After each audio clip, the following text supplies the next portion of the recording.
एकदा मी डॉक्टर श्रीराम लागूंच्या घरी, त्यांना आमच्या घरी न्यायचं होतं आणि ठरलं होतं सगळं. डॉक्टर श्रीराम लागूंच्या घरी गेलो मी दुपारी 12 वाजता.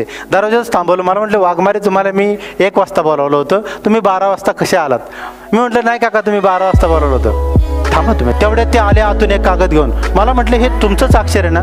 मी म्हटलं, माझं नाही, माझ्या भावाचं. कितीची वेळ लिहिली त्याच्यावर? म्हटलं, तुम्ही 1 वाजता यायचं. मी तिथून मागे गेलो, त्या एरंडवाण्याच्या त्यांच्या घराच्या परिसरामध्ये आपलं थोडं जाऊन त्या गार्डनच्या तिथे बसलो आणि 1ला 2 मिनिट कमी असताना मी त्यांच्याकडे गेलो.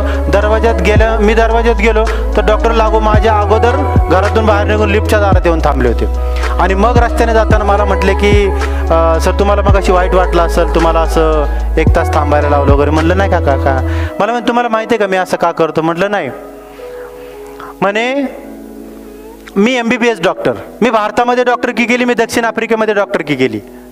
चांगलं काम करत होतो, लोकांची सेवा करत होतो, मला पैसे मिळत होते. म्हणजे बघा, चांगलं काम आहे ना, पैसे मिळतात, सेवाही करतो, पण मला आनंद मिळत नव्हता.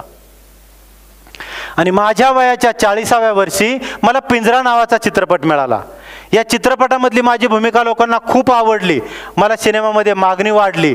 आणि मग माझ्या लक्षात आलं की अरे, मला अभिनय करता येतोय,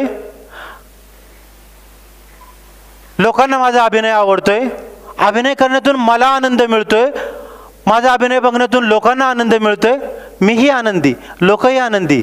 हे माझं क्षेत्र आहे, हे माझं क्षेत्र आहे.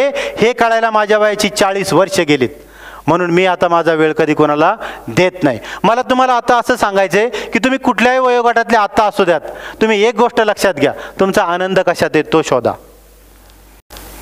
आणि नसेल ना, जे काम आहे त्याच्यामध्ये आनंद माना, अदरवाइज दुसरा पर्याय नाही.